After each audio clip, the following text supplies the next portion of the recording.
Bom dia a todos os ouvintes da Rádio Liberal e TV Liberal.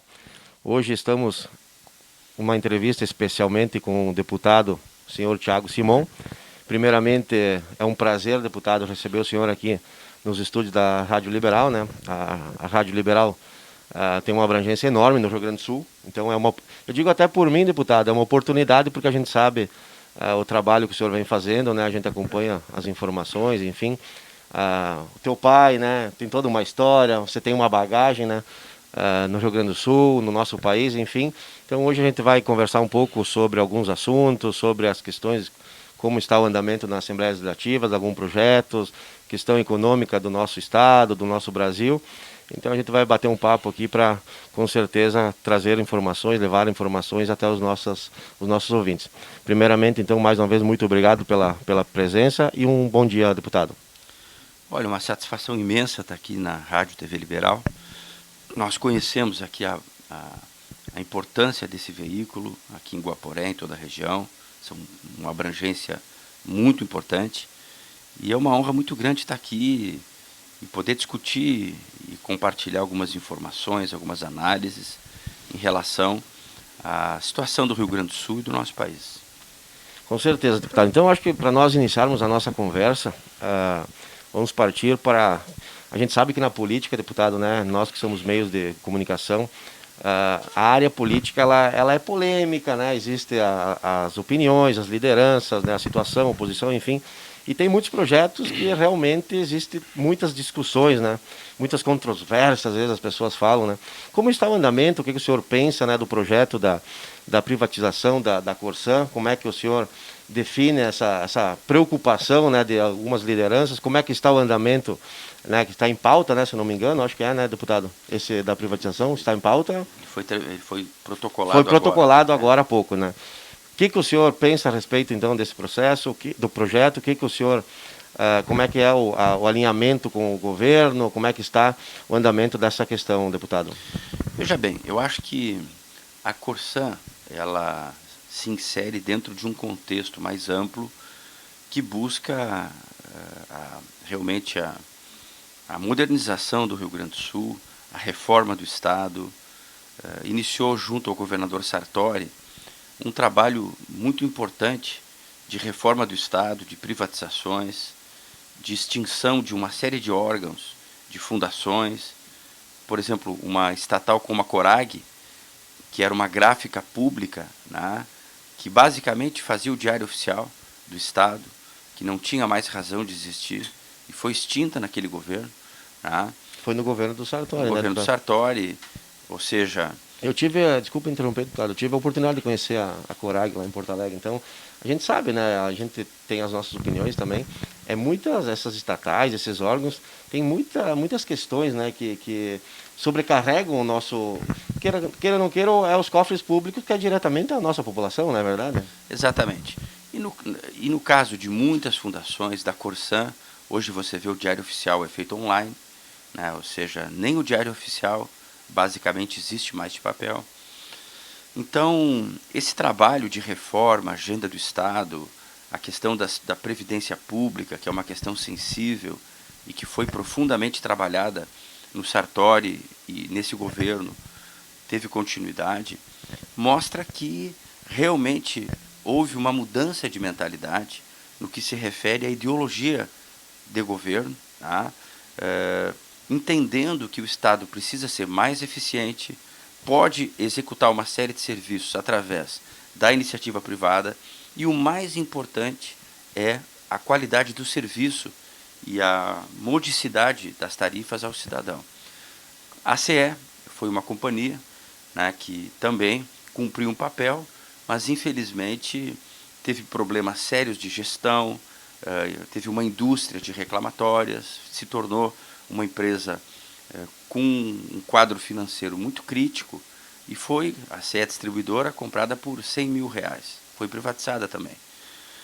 Bom, no caso da Corsan, né, nós tivemos a companhia de gás, de mineração, que também foram privatizadas.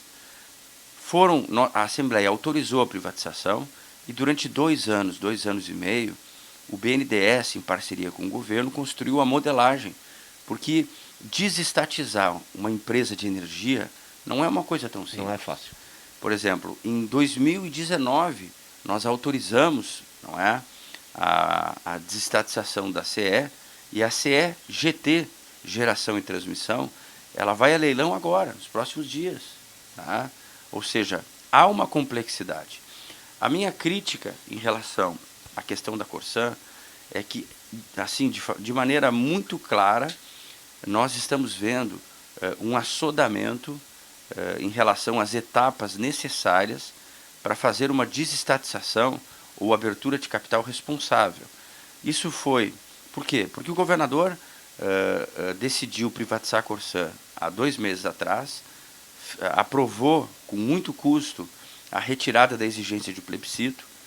Também pesa o fato de que ele, durante a campanha, garantiu que não privatizaria a Companhia de Água e Saneamento. Então tem um pouco de uma questão ética envolvida nessa questão. A questão da gestão, né, do governo. É. A gente acompanhou na mídia. Mas fundamentalmente o que mais me preocupa, e não só a mim, mas a várias entidades, é colocar uma companhia de água e saneamento, que tem uma complexidade enorme, num projeto de privatização em regime de urgência em 30 dias. Ou seja, não há nenhum país do mundo, cidade, estado, que tenha feito uma privatização de um setor tão complexo em 30 dias. E muito importante, né? Sim, você exato. Falar em questão de saneamento, meu Deus do céu, não é verdade, deputado? E qual o motivo, deputado, qual o argumento da urgência em 30 dias? Olha, infelizmente, a impressão que eu tenho, e eu vou lhe dizer, a Sociedade de Engenharia, não é presidida pelo Luiz Roberto Ponte, Sim. Um homem que defende, ideologicamente, um homem liberal que defende as privatizações, também o Tribunal de Contas do Estado, não é? Eles elencam de maneira taxativa uma série de etapas da modelagem, do equilíbrio econômico-financeiro, da regionalização, que deveria preceder a privatização. Hoje, praticamente, o governo mandou 2 projetos conjuntamente, um que faz uma questão complexa, que é a regionalização, e outro que privatiza. Né? Inclusive, o Tribunal de Contas, ele entrou com solicitou uma inspeção especial para fazer uma auditagem, não é, sobre o risco de lesão ao patrimônio público. Por que está sendo feito isso? Eu vou dar, sinceramente, a minha opinião. Eu acho que tem um pouco de responsabilidade, mas, infelizmente, tem um pouco do afã do atual governo de botar a mão no dinheiro, não é? O mais rápido possível. Nós temos o ano que vem, ano eleitoral. A gente sabe que essas questões, elas influenciam e muito, né, na tomada de decisão, porque eu tenho o maior respeito pelo governador. Eu fui parceiro, não é, da agenda de mudanças do nosso estado em muitos projetos, não é, em várias privatizações, na previdência, na reforma administrativa. Então, assim, ele tem certamente na nossa bancada e na minha pessoa um parlamentar ativamente engajado nessas mudanças. Agora, privatizar uma questão complexa, que cidades como Paris, Berlim e tantas outras chegaram a privatizar e reestatizaram depois, porque isso é uma questão que, com o tempo, o equilíbrio financeiro pode não fechar. Afetar, né? Isso. Eu, sinceramente, espero que o governador, sinceramente, e acredito, né, que ele possa reavaliar essa posição. Eu tenho falado com alguns deputados sobre a importância de retirar o regime de urgência e a gente possa discutir com profundidade essa questão. Verdade, deputado. Vamos então agora entrar num assunto que eu acredito, né, nas nossas conversas, enfim, até a gente estava conversando nos bastidores primeiro, que a questão ela é bem polêmica, né, a questão do projeto das concessões dos pedágios, né. Até a gente estava batendo um papo nos bastidores, existe muita opinião, né, muito falatório, e a gente ouve nos bastidores também aqui na rádio, porque a gente sabe que tudo que acontece na Assembleia Legislativa, através de todas as emissoras, né, e o povo hoje, a tecnologia ajuda, acompanha mais rapidamente de perto, né, todo o trabalho de vocês, deputados, enfim, todos os políticos e todos os segmentos que existem, né, no nosso Rio Grande do Sul e no nosso Brasil. Como é que está a situação das concessões e qual a sua opinião a respeito da concessão dos pedágios, deputado? Olha, é uma outra questão bastante sensível. Veja bem, eu sou favorável às concessões. Nós sabemos que a capacidade de investimento do Rio Grande do Sul é muito reduzida, né? E a infraestrutura é um dos gargalos mais importantes para a competitividade da nossa economia. Ou seja, nós temos uma produção, o Rio Grande do Sul é um estado economicamente muito produtivo, com o quarto PIB do Brasil, né, com um setor altamente industrializado, também com uma produção agrícola muito forte, infelizmente com pouca diversificação modal. Nós deveríamos, e espero que possamos investir mais no modal hidroviário, no ferroviário, justamente para descarregar o peso do transporte de carga pesada das rodovias, né? Mas, por outro lado, eu vejo que o modelo de concessões por 30 anos que está sendo proposto pelo governo do Estado, ele está trazendo algumas questões que estão preocupando muito as lideranças dos 3 blocos que estão sendo propostos. São divididos, né? São 1.130 quilômetros, né? São 22 praças, São né? 22 praças e tem algumas questões, basicamente, que estão sendo muito contestadas. Ontem eu participei, essa semana foram mais 3 audiências. Diga-se de passagem, o nível de diálogo é muito raso.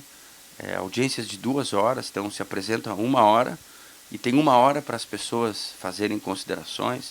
Então, ontem o prefeito de Caxias não conseguiu falar. Você vê, a cidade mais importante do Bloco 3 acabou não conseguindo espaço. E são 2 minutos de intervenção, realmente... É muito pouco, né? Muito pouco. Mas assim, o que é o mais importante? Eu creio que a comunidade, tanto os prefeitos, vereadores, empreendedores, né, o objetivo que nós queremos é a menor tarifa.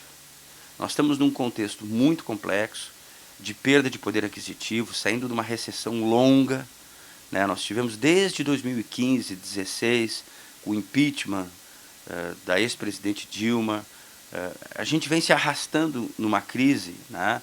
E o Rio Grande do Sul, assim, com a sua baixa capacidade de investimento, tem um sistema de rodovias muito pobre. O que eu vejo?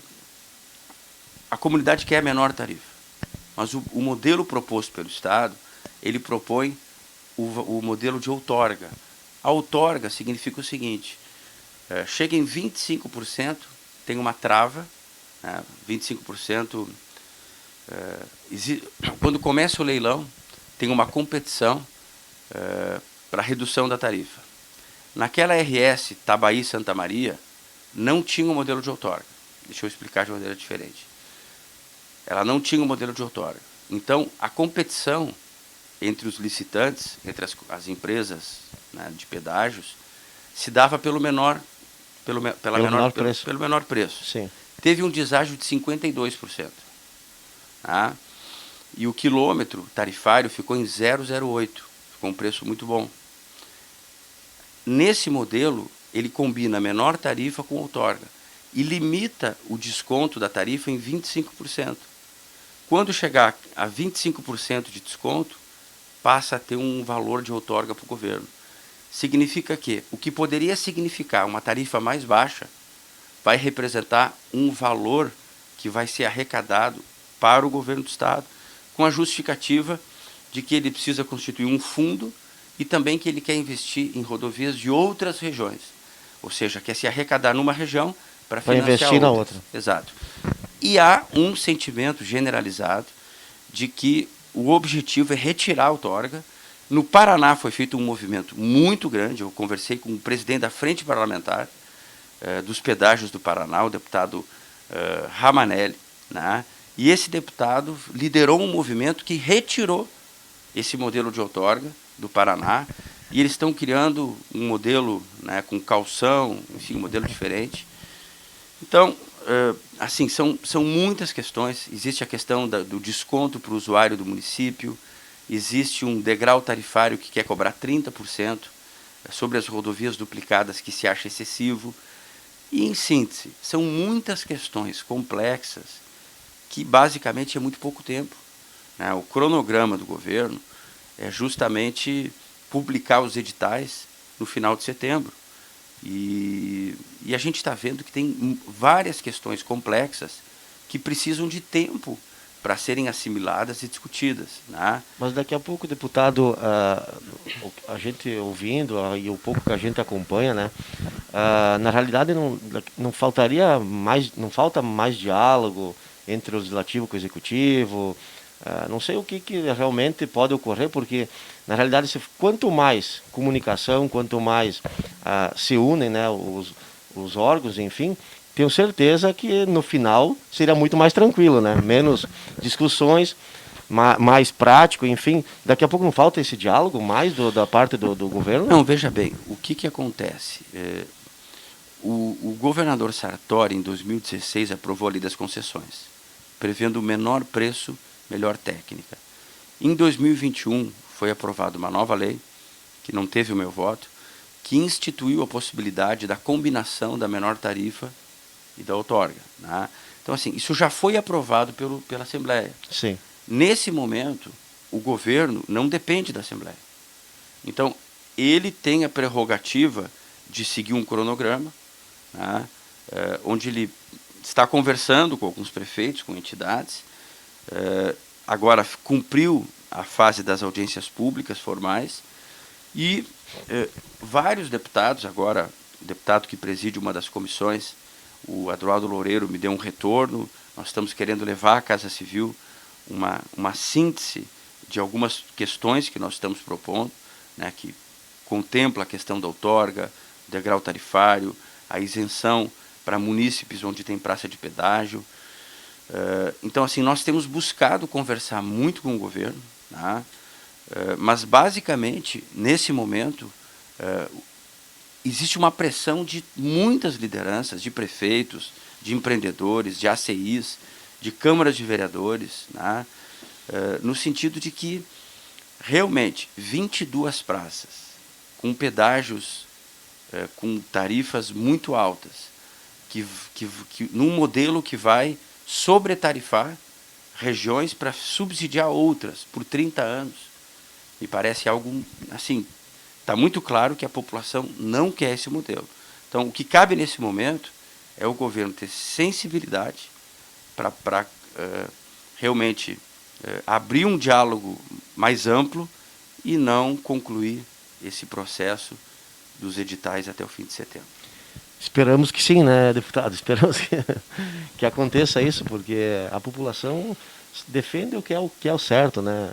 Sem Todo mundo dúvida. né? Esse sistema do Free Flow, eu levantei ele ao secretário, é um sistema que foi aprovado em junho desse ano. Uma lei federal sancionada pelo presidente, que institui que você paga por quilômetro rodado.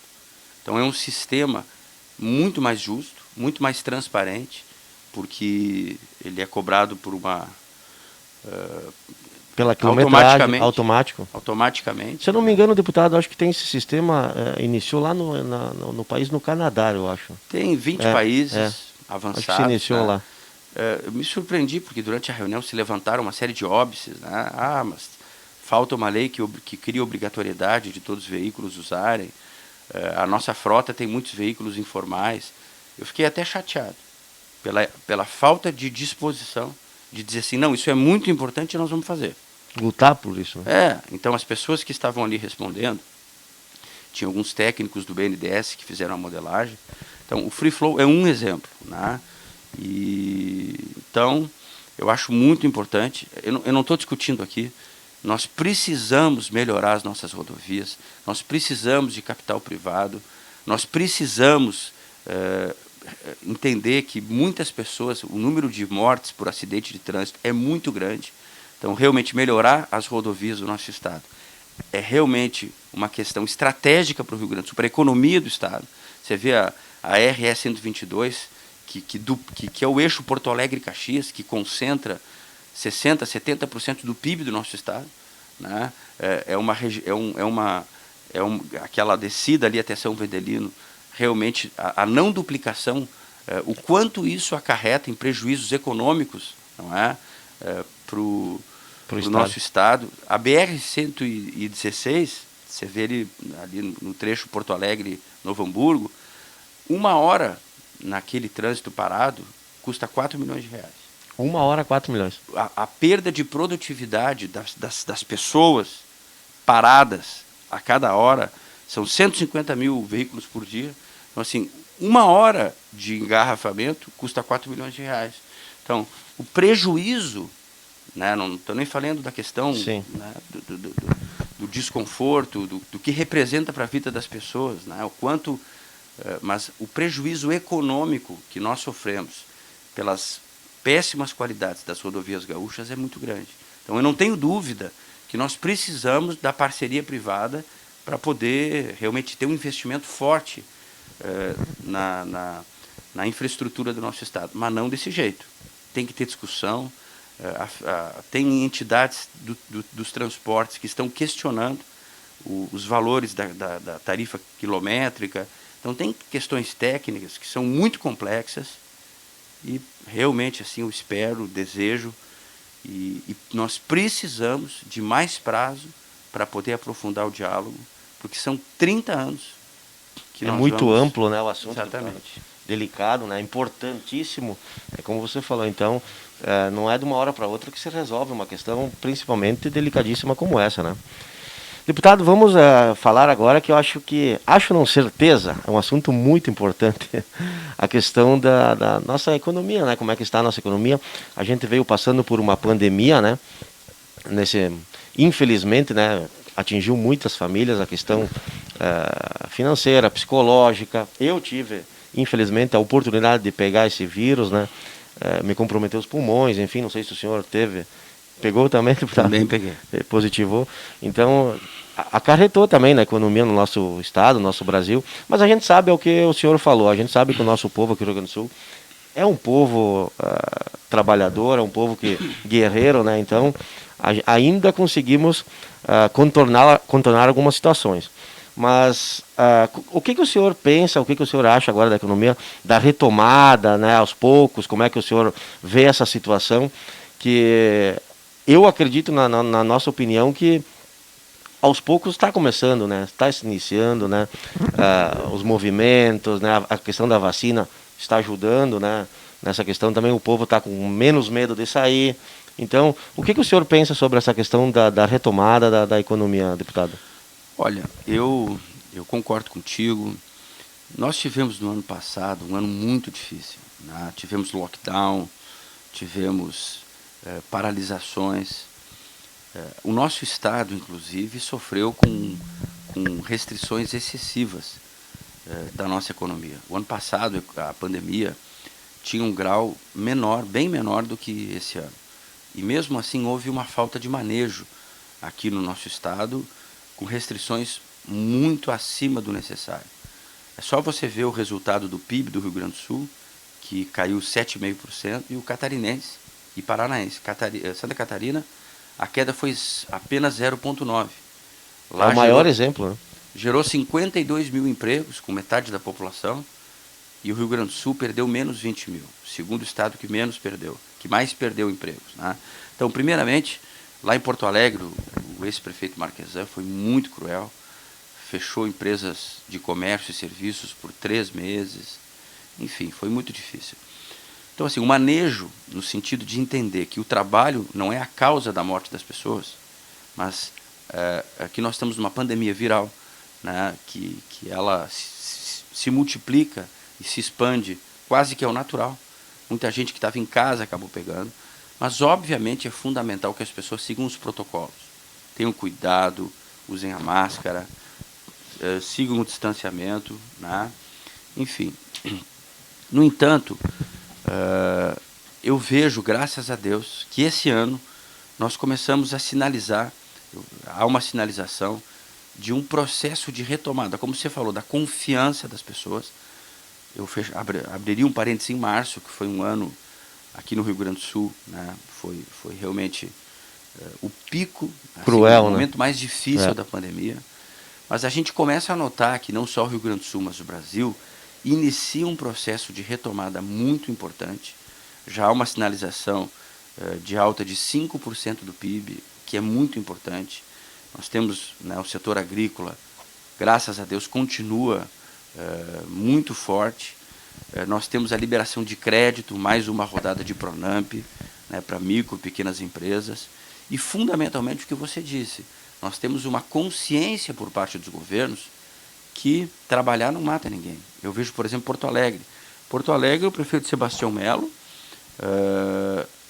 adotou, durante a sua eleição, uma postura de abertura com responsabilidade. E não fechou. As pessoas estão trabalhando. Já há bastante tempo, foi uma das primeiras cidades que autorizou o funcionamento das atividades produtivas com 50%, né, de todo o varejo. Na realidade, deputado, o que a gente mais precisaria, precisamos e vamos precisar é a questão do protocolo, dos cuidados, a cultura nossa teria que ter isso mais, né? Exato. Eu vejo que o Brasil precisa de estabilidade política, né? A gente não pode ficar assim nessa instabilidade institucional. Isso é fundamental para que haja... Precisamos de crédito, ou seja, num momento difícil, principalmente as micro e pequenas empresas, que têm mais dificuldade de acesso ao crédito, precisam de fundos garantidores, como o Pronamp. Então, o crédito é uma alavanca do desenvolvimento, isso é muito importante. Tá? E, basicamente, nós precisamos que não hajam restrições. Se houver um processo gradativo, não é, de liberação, como nós estamos vendo, ao natural, eu tenho certeza que o nosso país, esse ano, vai ter uma retomada muito importante. E é isso que nós precisamos, né? Precisamos de estabilidade, precisamos de emprego, renda, empresas com sustentabilidade, né? E menos ódio, menos guerra política, menos, né? Eu tenho entendido assim que esse momento de pandemia é um momento que as pessoas estão muito sensíveis, né? Momento de luto coletivo, de muitas perdas, momento bastante difícil, né? E fundamentalmente uma das questões mais importantes é a questão do trabalho. O trabalho dignifica as pessoas. Então essa retomada econômica é muito importante e que os nossos governantes tenham a responsabilidade de não mais impedir, não mais fechar, de não mais restringir a atividade produtiva sem que seja absolutamente necessário em função de um quadro grave pandêmico. Verdade, deputado. Na realidade foi um momento crítico que a gente passou, né? Deputado, a gente agradece, né, a presença do senhor aqui na cidade de Guaporé, nos estúdios da Rádio e TV Liberal, nesta segunda-feira. Tenho certeza que a nossa conversa foi muito valiosa, né? As informações que o senhor nos traz e nós levamos através dos nossos ouvintes foram excelentes, né? A gente, em nome da Rádio Liberal, de toda a equipe da Rádio Liberal, a gente agradece pela oportunidade e pela presença. Eu sei que o senhor tem muitos compromissos, né? Estão com a agenda lotada. Então, mais uma vez, muito obrigado. Hoje estivemos, então, aqui com o deputado senhor Thiago Simão, do MDB, né? Mais uma vez, um abraço especial. Leva um abraço a toda a família do senhor, enfim.